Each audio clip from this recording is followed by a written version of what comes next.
Galnet News, keeping your galaxy in focus, the 12th of June 3301. In tonight's news, Emperor's Grace reaffirms loyalty to Patreus. Orden de Comandantes Imperiales capture Kamocan for Princess. Hudson Tascheter targets Traffickers. Federation goes all in. Getting serious about Tascheter. Only the strong survive the frontier.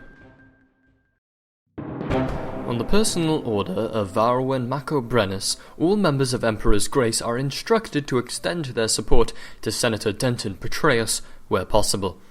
Senator Patreus demonstrated support for Emperor's Grace during recent unpleasant circumstances when senior members of Emperor's Grace stood accused of treason.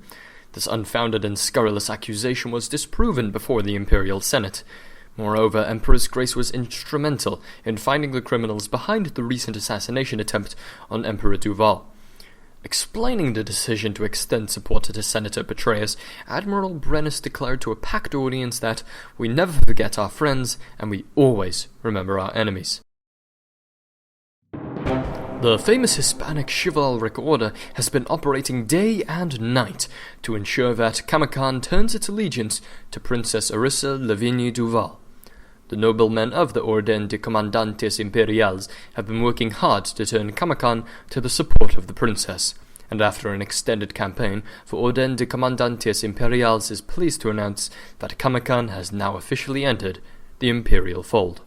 This area of imperial space is highly populated with people from Hispanic backgrounds, many of whom have now sworn to follow the Princess Lavigne Duval in a quest to restore law and order to the empire. The Orden de Comandantes Imperiales are confident that their systems will prosper through the influence of their beloved leader, the only real heir to the throne. In the face of President Hudson's recent rise to power, the value of illicit goods has skyrocketed throughout the galaxy in anticipation of a crackdown on illegal commodities that are traditionally transported via the Federation. Dealers of all stripes have seen their profits soar over the last week, with hundreds of new millionaires being minted off the back of President Hudson's perceived stance against criminal commodities. With the president's appointment of his new administration now complete, sources close to Hudson have revealed to Galnet that an increase in security spending is very high on his agenda. Things are about to get very difficult for traffickers, one anonymous aide told the Mars Tribune. The president ordered a bunch of these new Diamondback scouts to act as short-range interceptors for local security services. They don't pack much of a punch on their own, but you try and outrun a swarm of angry Diamondbacks, followed up by a couple of Viper Wings, and see how well you do. Of course, if you do outrun them, say hello to the Navy. A month from now, 2 months top, the war against drugs will be done and dusted, you mark my words.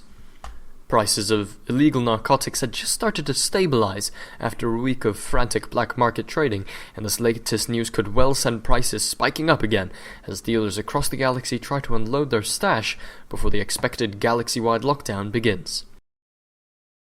In the late 3300s, the small federal system of Dahan found itself being used as a staging area for a prolonged military campaign against the independent nation of Orden. Eventually, Orden managed to force back the federal invasion, although not before heavy losses were incurred by both sides. This week, that region once again became a hotbed, though this time of political activity, as both federal and alliance campaigners turned out in force in an attempt to exert their influence over the sector. Mahon supporters flooded the hallways of Dahan Gateway and Hudson Hub, choosing to focus their efforts on systems whose affections for the Federation could be called into question following the events of late last year. President Hudson's supporters went head-to-head with the Alliance campaigners to support the Federation's position aboard Dahan Gateway, with many an impassioned debate taking place between the two groups along the station's promenade. Mahon supporters were successful in convincing many of the system's residents that life within the Alliance did indeed sound better than having to send a large slice of their income back off to Sol for little apparent return. Although in the end, typical Alliance bureaucracy, in the form of a lack of resources, means that Mahon's supporters will be unable to capitalize on what appear to be a surefire success. Therefore, the real winner of this week's campaigning currently looks set to be Shadow President Winters.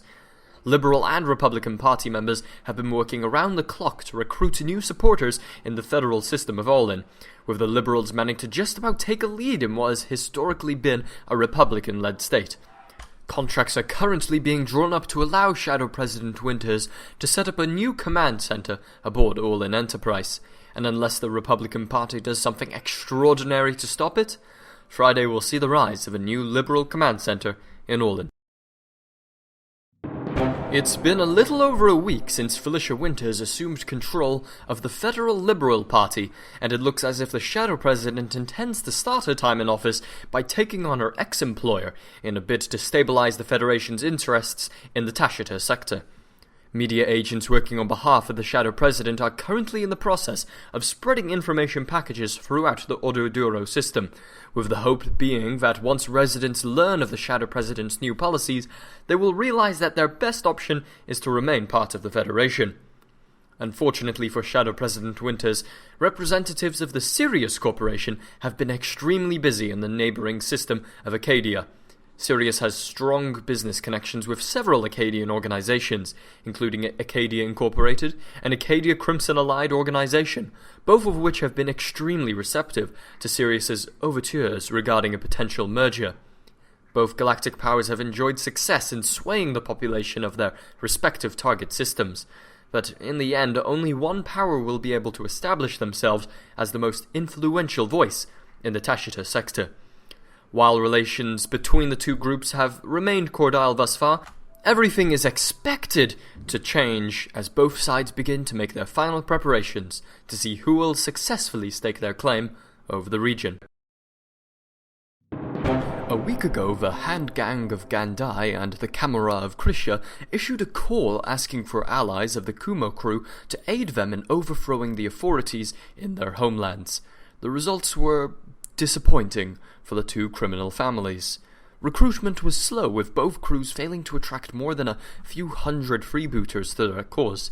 The failure to recruit new blood proved to be particularly problematic for the Camorra of Krisha, who soon found themselves severely outgunned by the far more influential Krisha Systems Corporation. By the end of the week, both crews found themselves fighting for their very survival. Finally, after a fierce battle for the control of Babbage Station, the Hand Gang managed to establish themselves as a credible threat to the people of Gandai, a fact which inevitably led the new Gandai Democrats to re-evaluate the wisdom of holding out on Archon Delane. As for the Camera of Krisha, their assault against Fink Depot ended in total failure.